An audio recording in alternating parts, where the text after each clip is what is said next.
Xonimlar va janoblar, raddiyalar raundi ham tugadi. Endi bahsning eng muhim va eng qiyin qismi o'zaro savol-javob boshlanadi. Bu yerda olimlarning aqli va vazminligi sinovdan o'tadi. Ajratilgan vaqt 16 daqiqa. Birinchi savol. Kim boshlaydi? Siz boshlaysizmi? Sizlar ham o'z savollaringizni tayyorlab qo'ying. Iltimos yodda tuting, savollarni men shu yerdan qabul qilaman.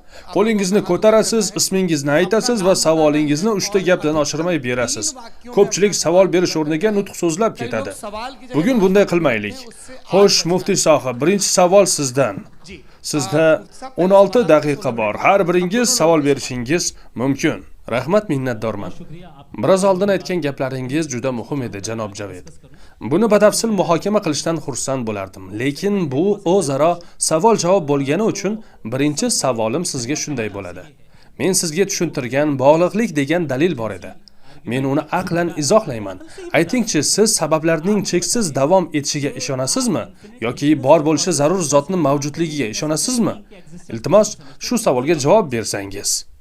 Quloq soling, men sizga ochiq gapiraman. Avvalo, bog'liqlik degan so'zni tushunmadim. Hozir siz ishlatgan atamalar ham men uchun biroz murakkab va chalkash bo'ldi. Iltimos, savolni yanada oddiyroq til bilan bera olasizmi? Albatta tushuntira olaman. Agar dunyodagi hamma narsa mavjud bo'lish uchun boshqa narsaga muhtoj bo'lsa, demak, hech narsa o'z-o'zidan mavjud bo'la olmaydi. Har bir narsa mavjud bo'lishida biror sababga tayanadi. Agar hamma narsa bir-biriga bog'liq bo'lsa va zanjir bo'lib davom etsa, birinchi sabab yo'q bo'ladi. Shuning uchun hech narsa paydo bo'lmaydi va biz ham mavjud bo'lmas edik. Murakkab so'z chiqsa, uni ma'nosini tushuntirib ketishimiz kerak. Cheksiz sabablar zanjiri bo'lishi mumkin emas. Oxir-oqibat u to'xtaydi. Bu esa bor bo'lishi zarur zotda tugaydi. Yo'q, to'xtashi shart emas. Kim aytdi to'xtash kerak deb? Siz sababni Xudoda to'xtatyapsizmi? Yo'q, to'xtamaysiz. Siz u doim bo'lgan, vaqt hali yo'q paytdan beri mavjud deysiz. Xo'sh, qayerda to'xtab, mana hammasi mana shu yerdan boshlandi deya olasiz? Unda nega biz koinot yoki hatto multi-koinot ham mavjud degan so'zga ishonmasligimiz kerak? U paydo bo'ladi, yo'q bo'ladi. Qora tuynuk degan narsa bor, u hamma narsani ichiga tortadi. Keyin hammasi yana portlaydi, yana kengayadi. Bularning barchasi yonida biz odamlar hech narsamiz. Juda kichik bir zarrachamiz. Biz milliardlab yillik koinotda atiga 50-60 yil yashaymiz va biz juda tasodifiy sabablar tufayli paydo bo'lganmiz. Mana shular haqida o'ylab ko'ring. Koinot kengaymoqda. Qayerga kengaymoqda? Qayerga ketmoqda va nega kengaymoqda? Shu savolda to'xtang, yetarli. Men teleskop orqali 2 milliard yorug'lik yili uzoqlikdagi galaktikani ko'raman. Buni menga nima aloqasi bor? Agar men soniyasiga 80 ming yil tezlikda harakat qilsam ham u yerga yetish uchun 20 million yil kerak bo'ladi. Xo'sh, bu narsalarning barchasi odamzodga nima uchun kerak? Axir bu dunyo, bu koinot eng oliy mahluqotlar uchun yaratilmaganmi? Oliy zot atamasini tushunmadim. Bu yerda tushuntirishga arzigulik hech narsa yo'q. Bu eng oliy degan atama shuni bildiradiki, butun koinot, bu dunyo odamlar uchun yaratilgan. Lekin buni odamlarga nima keragi bor? Agar siz biror narsaning nima uchun yaratilganligini bilmasangiz, bu uning besabab yaratilganligini anglatmaydi. Bu bizning bilimimiz cheklanganini bildiradi. Bu mening mas'uliyatim emas. Bertrand Russell aynan shuni nazarda tutgan edi. Siz esa buni hazildek qabul qilib, e'tiborsiz qoldirdingiz. U shunday deganda, agar sen biror narsani da'vo qilayotgan bo'lsang, nega men uning noto'g'ri ekanligini isbotlashim kerak? O'z da'voingni o'zing isbotla. Bu meni mas'uliyat. Bu dalil mantiqan noto'g'ri. Savol berasizmi? Muftiy sohibga savol bermoqchimisiz? Chunki hozir o'zaro savol-javob bosqichi. Men shuni so'ramoqchimanki, Xudo qanday vahiy yubormasin, uni faqat bitta dinga yubormagan. Har turli vahiylarga ega bo'lgan ko'plab dinlar mavjud-ku.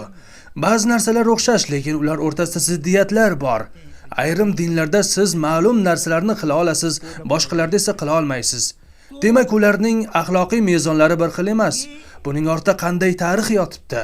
Quloq soling, ba'zan o'ylab qolaman, futbol chempionati finali bo'lib, stadionga millionlab odam to'plansa-yu, televizorda 100 millionlab kishi tomosha qilsa, agar Xudo aynan o'sha paytda "Men Xudoman" deb baland ovozda e'lon qilganda hamma eshitgan bo'lardi. Hatto televizor orqali bo'lsa ham. O'shanda Krishna ham yo'q qilingan bo'lardi. Bu sirlilik nimaga kerak? Shunchaki bizga ishonchli dalillarni ko'rsating. Siz bu koinot qanday paydo bo'lgan deysiz? Bu qanday muammoni hal qilardi? Men sizdan so'rayman, Xudo qanday yaratilgan? Nega uni qanday yaratilganligini so'ramasligim kerak? Biroq u koinotdan ancha aqlliroq, koinotdan oldin mavjud bo'lgan va u abadiy. Agar javob bersangiz, men buni qabul qilaman. Yaxshi, javob beraman. Ikkinchidan, u hamma narsaga qodir. Demak, u istagan narsasini qila oladi. U sizga ish berishi, yaxshi odamga uylanishingizga yordam berishi, sizga turli narsalarni inom etishi mumkin. U hamma narsaga qodir, ammo u bu dunyoni qanday boshqaryapti? Bu dunyo qanday tartibda? Bu sizni hayratga solmayaptimi? Yoki faqat qiyomatdan so'ng qo'l-oyoqlari bombadan tilga pora bo'lgan bu go'dakka adolat qilingandagina haqiqiy adolat o'rnatiladimi? Yaxshi, javob beraman. Avvalo siz vahiy va muqaddas kitobni tilga oldingiz. Bu haqida gapirishim mumkin edi, lekin bugun emas, chunki vaqtimiz oz. Buni boshqa safar muhokama qilamiz. Men ham bunga hozir ikkinchi bosqich, Xudo bormi degan ikkinchi bosqich ketyapti. Bugun Xudo borligi haqida so'z ketayotgani uchun shu mavzuga to'xtalaman va shunga oid savollaringizga javob beraman. Shu bilan sizga savol ham beraman. Siz aytdingizki, biz Xudoning borligini isbotlay olmabmiz. Lekin bog'liqlik dalilichi? Bu juda muhim asosiy fakt. Bog'liqlik deganda nimani nazarda tutyapsiz? Bog'liqlik deganda biror narsaning mavjudligi boshqa bir narsaga bog'liq bo'lishi tushuniladi. Agar har qanday narsa yoki mavjudotning borligi boshqa bir narsaga bog'liq bo'lsa, demak u o'sha narsaga cheklangan, unga muhtoj va unga qaram bo'ladi. Shubhasiz, bog'liqlik bo'lgan har qanday narsa uchun biror sabab bo'lishi kerak. Bu oddiy sog'lom aqlning o'zi. Siz sog'lom mulohaza haqida gapiryapsiz. Men ham aynan shunday qilyapman. Ikkinchidan, siz milliardlab yorug'lik yilga teng uzoqlik haqida gapirdingiz va go'yoki buni menga aloqa yo'q dedingiz. Faqat cheklangan doirada o'ylayapsiz. Faqat ko'zingiz ko'rayotgan, qo'lingiz yetayotgan narsalar bilan cheklanib qolmang. Sabablar nega mavjud? Qayerdan kelgan? Siz mana shu savollar haqida o'ylab ko'ring. Doiradan tashqariga chiqing. Odamlar sizga e'tiroz bildirishadi. Har bir inson xohlagan narsasi haqida o'ylashi mumkin. Bu sizga mumkin emas, menga esa mumkin.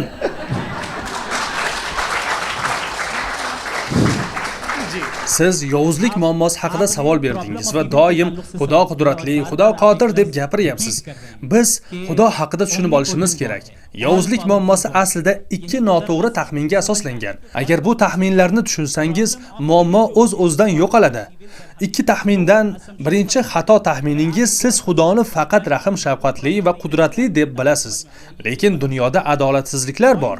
Bularni ko'rib siz shubha qilyapsiz. Lekin bir narsani tushunib olishingiz kerak. Haqiqatdan ham Xudo nafaqat rahim shafqatli va qudratli, balki donolik va hamma narsani biluvchidir. U qilayotgan har bir ishning orqasida ma'no va hikmat bor. Biz hamma narsaning hikmatini tushunishimiz shart emas. Buni tushuna olmaymiz. Agar faqat o'zimizning tushunchamizga tayanib hukm qiladigan bo'lsak, biz adashamiz. Chunki dunyo qarashimiz cheklangan. Biz hayotda ham bu masalaga ko'p duch kelamiz. Masalan, shifokorga boramiz, u bizga dori yozib beradi. Biz siz menga nima uchun aynan shu dorini berayotganingizni tushuntirmaguncha men uni ichmayman demaymiz. Biz shifokorning bilimiga ishonib, u dorini ichamiz, chunki u bizdan ko'ra ko'proq bilimli va tajribaga ega, shunday emasmi? Yo'q.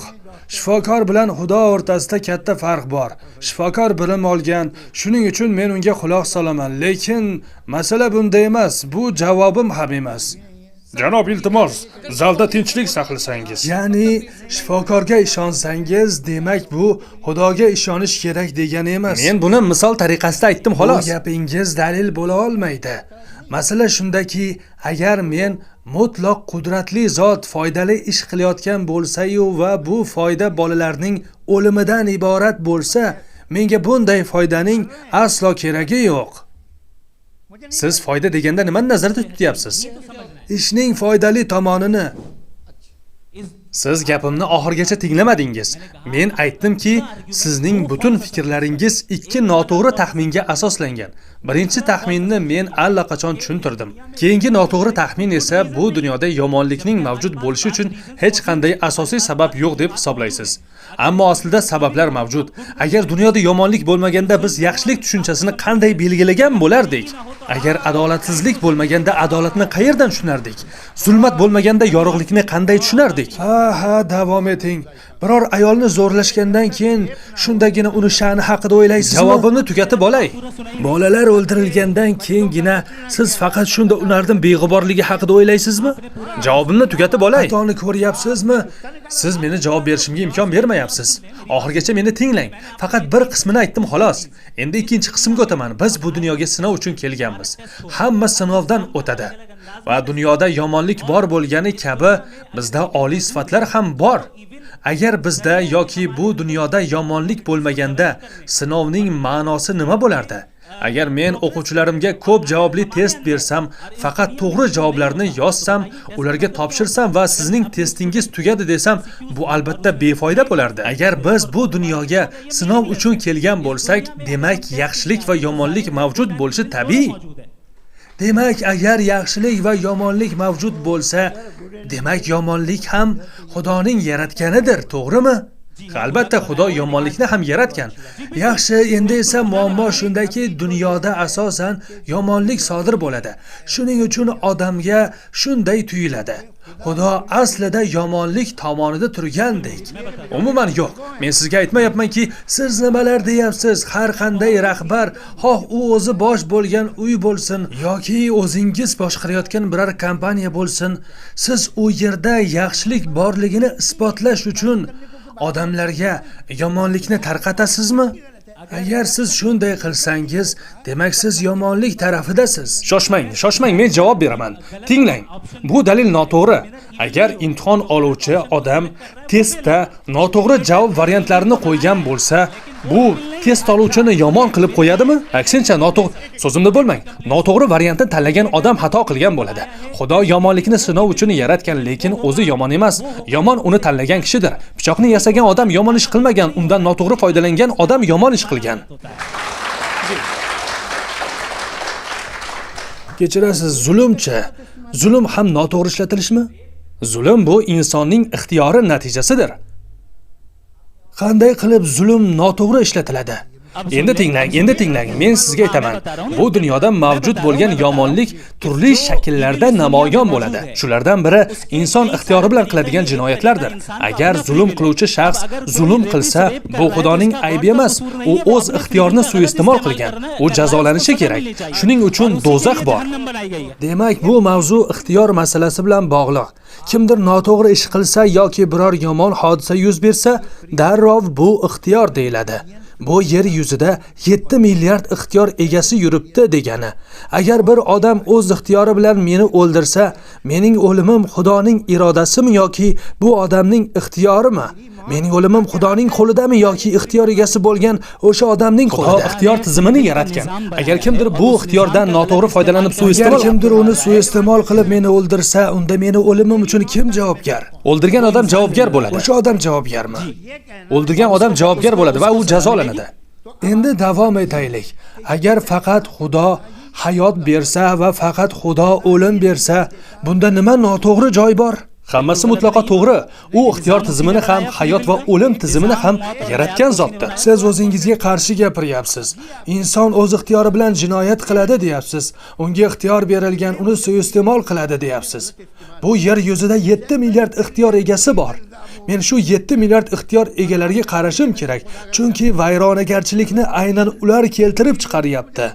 Va bu vayronagarchiliklar tobora kundan kun ko'payib bormoqda. Albatta, lekin menga aytingchi, agar Xudo mavjud bo'lmasa, siz yomonlikni qanday aniqlaysiz? Ya'ni Xudosiz yomonlikni qanday qilib hamma uchun bir xil tarzda belgilaysiz? Dunyo ikki xil hayvonlardan iborat. Ba'zilari yolg'iz yashaydi, o'rmonlarda, boshqalari esa guruh bo'lib yashaydi. Guruh bo'lib yashaydiganlar, xoh bu jamiyat bo'lsin yoki klub bo'lsin, yoki siyosiy partiya yoki boshqa har qanday tuzilma bo'lsin, o'z ichidagi munosabatlar uchun qoidalar chiqaradi.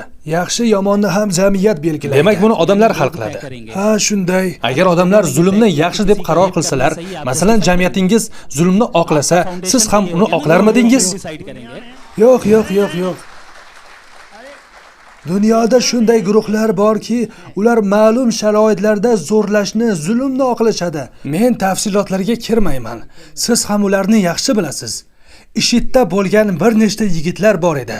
Ular nima qilishdi? Ularning qilgan ishi Xudo bilan aloqasi yo'q. Janob, men sizga oddiygina savol berdim. Yomonlik nima ekanini qanday bilasiz? Keling, boshidan olaylik. Odamlar birga yashashi uchun hammaga birdek tushunarli va xavfsizlikni ta'minlaydigan qoidalar bo'lishi kerak. Bu qoidalar har bir odamni himoya qiladi va har kim o'ziga qulay sharoit topadi. 2 yoki undan ortiq odam bo'lgan har qanday jamiyat aynan shu tartib bilan yashaydi. Hayotning o'zi ham shunday. Agar bu tartib buzilsa, muammolar chiqadi. Tartibsizlik, zarar va kelishmovchilik paydo bo'ladi. Masalan, oilani olaylik. Oilada xotin, bolalar, aka-uka, opa-singillar bor. Ular tinch va ahil yashashi uchun aniq qoidalar va tartib bo'lishi shart. Hayot aynan shunday ishlaydi. Men sizni tushundim, janob. Aytmoqchisizki, yaxshi va yomonni odamlar belgilaydi, ya'ni ko'pchilik hal qiladi. Agar ko'pchilik, masalan, natsistlar Germaniyada bo'lgani kabi genotsidni to'g'ri deb hisoblasa, unda siz buni ham oqlagan bo'larmidingiz? O'sha paytda yer yuzining qancha qismi Gitlerni haq edi deb hisoblagan? Qancha qismi? Demak, gap jamiyatdagi emas, balki butun sayyoradagi ko'pchilik haqida ketyapti. Ammo yer yuzidagi odamlarning ko'pchiligi Xudoga ishonadi. Nega siz ishonmayapsiz? Xo'sh, shu bilan o'zaro savol-javobning bu raundi yakuniga yetmoqda. Va qiziq tomoni shundaki, u aynan shu holatda to'xtaydi. Shuning uchun ko'tarilgan keskinlik ham biroz pasayadi. Menga ruxsat bering, bu savolga javob berishimga ruxsat bering. Axir bu sayyoradagi odamlarning ko'pchiligi turli dinlardagi xudolarga ishonadi. Nega siz buni hisobga olmaysiz? Yo'q. Axir siz ko'pchilik haqida gapiryapsiz. Siz aytyapsizki, nima yaxshi, nima yomon ekanligini ko'pchilik hal qiladi va buni to'g'ri deyapsiz. Yaxshi yakunlaymiz. Siz tomonda qanday hal qilinsa, xuddi shunday. Sizlarga atiga 5 daqiqa beriladi. Bu sizning yakuniy dalilingiz bo'ladi. Shundan keyin tomoshabinlardan savollar qabul qilamiz va ularga javob beramiz. Shuningdek, Javed sohibdan yakuniy nutqni ham eshitamiz. Demak, vaqt boshlandi. Rahmat. Bizning mavzu Xudo bormi yoki yo'qmi? Men bunga akademik jihatdan tayyorgarlik ko'rganman. Bir nechta dalillar keltirishni o'ylagandim, ammo vaqt yetishmagani sababli, chunki janob Javed doim mavzudan chetga chiqib ketdi. Men faqat bitta dalilni keltira oldim. Xudo mavjudmi degan savolga oid. Aslida boshqa ko'plab dalillar ham bor va ular juda aniq dalillardir. Ammo u birorta raundda ham mening dalillarimni qo'llab-quvvatlamadi va u tekshirib ham ko'rmadi. Birorta raundda ham, bir marta bo'lsa ham. Dalillaringizni eslatib yubora olasizmi? Bog'liqlik dalili-chi? Axir men unga javob berdim. Sohib, navbatingiz kelsa gapirasiz. Marhamat, davom eting. Men sizga keltirgan bog'liqlik haqidagi dalilingizni urdu tilida ayta olasizmi? Qanday qilib men sizga buni yana tushuntirishim mumkin? Yana qanchalik sodda qilib, hech bo'lmaganda o'zimga tushuntira olaman. Iltimos, xonim, biroz sabr qiling. Keyingi masala, siz nafaqat bu savolga javob bermadingiz, balki Xudoning mavjud emasligiga birorta ham aniq dalil keltirmadingiz. Siz faqat din haqida gapiryapsiz. Din esa bugungi mavzuyimizga umuman aloqador emas. Bugun mavzu dindan tortib IShIDgacha borib qolyapti. Birodar, bularning bizga nima aloqasi bor? Biz bularni qoralaymiz, ammo buning Xudoga nima aloqasi bor? Bu o'rtadagi bog'liqlik qayerda? Agar kimdir noto'g'ri ish qilsa, agar kimdir o'ldirsa yoki zo'rlasa, u jazolanishi kerak. Xo'sh, sizda axloq uchun qandaydir ratsional yoki mustahkam asos bormi? Yo'q, men jamiyat uchun yaxshi yomonni Xudo belgilaydi dedim. Gitlerni misol keltirdim. Siz esa qarorni ko'pchilik qabul qiladi dedingiz. Ammo ko'pchilik baribir Xudoga ishonadi. Shunda siz buni dinga bog'liq deysiz. Demak, sizda hamma uchun mos keladigan axloq asosi yo'q. Barchaga mos axloq faqat Xudodan keladi. Xudo mavjud. Shu bilan tugadi. Bu mufti Nadviyning oxirgi so'zlari edi. U kishiga minnatdorchilik bildiramiz. Endi navbat janob Javedga. U kishiga 5 daqiqa vaqt beriladi. Marhamat, vaqtni belgilang. Xo'sh, aytadigan gaplar ko'p. Dunyodagi har bir din Xudoni shunday ta'riflaydi. U qudratli, hamma joyda hozir, adolatli, mehribon, sizni sevadi va hokazo. Lekin men dunyoga qaraganimda insoniyat farovonligi uchun nimadir qilayotgan, zaiflarni himoya qilayotgan, ularga yordam berayotgan yoki zolimlarni to'xtatayotgan biror oliy kuchni ko'rmayapman. Na hozir, na butun tarix davomida. Birinchidan, agar u mavjud bo'lib faqat tomosha qilayotgan bo'lsa, uning bor yoki yo'qligi baribir bir xil bo'lib qoladi. Ikkinchidan, siz koinotni kimdir yaratganiga ishonasiz. Bu siz ishlatgan so'z, lekin bu qanday bo'lishi mumkin? Shu bilan birga siz darrov taslim bo'lib, yaratuvchi ming barobar murakkabroq bo'lishi kerakligini aytasiz va uning mavjudligiga hech qanday e'tiroz bildirmaysiz. U vaqt tashqarisida, vaqt paydo bo'lishidan oldin mavjud bo'lgan deya qabul qilasiz. Siz bularning barchasini hech qanday dalilsiz qabul qilishga tayyormisiz? Buning uchun sizda hech qanday asos yo'q. Dinga oid tarixingiz qanday? Xudolarga bo'lgan e'tiqod qayta rad etilgan. Siz Aristotel zamonida hamma odam nodon bo'lgan deb o'ylaysizmi? Holbuki Aristotel ham bugun mavjud bo'lmagan bir xudoga qat'iy ishongan. Bu ham uzoq davom etmaydi. Buni yozib qo'yishingiz mumkin. Alomatlari hozirdan dunyoda ko'rinib turibdi. Yevropaga borib cherkovlarni qarang, ular bo'm-bo'sh. Janob, hali bu kunlarga ham yetib kelamiz. Nega sizlar bu odamga ergashyapsizlar? Bu odamga nega yordam beryapsizlar? U kishi o'zini himoya qila oladi. Nega unga yordam beryapsiz? Lekin mayli, menga farqi yo'q. Har bir narsaning o'z o'rni bor. Bu butun bir tizim. Faqat bitta qismini olib bo'lmaydi. Men Xudoni qabul qilsam, u bilan birga ko'plab sifatlar va tushunchalarni ham qabul qilaman. Bunga juda ko'p narsalar bog'langan. Shuning uchun sizga oddiy taklif qilaman. Dunyoda 10 ta asosiy e'tiqod bor. Siz ulardan bittasini qabul qilasiz, 9 tasini inkor etasiz. Demak, o'sha 9 tasida siz ateistsiz. Siz u 9 taga xuddi men kabi mantiqan qaraysiz. Hatto dindor odam ham 90% ateist. U boshqa xudolarni qabul qilmaydi. U faqat o'z xudosiga ishonadi va qolganlarni hammasi xato deydi. Agar umuman ishonishni to'xtatsangiz, sizda 10% haq bo'lishi, 90% xato bo'lishi ehtimoli bo'ladi. Mening maslahatim, ishonishni to'xtating. Shunda 50% haq, 50% xato bo'lish imkoniga ega bo'lasiz. Ateist bo'lish orqali imkoniyatingiz 40% ga oshadi. Bu eskirgan g'oya, ya'ni din g'oyasi asta-sekin o'tmishga aylanmoqda. Balki bu meni hayotimda bo'lmas, lekin bir kun albatta sodir bo'ladi.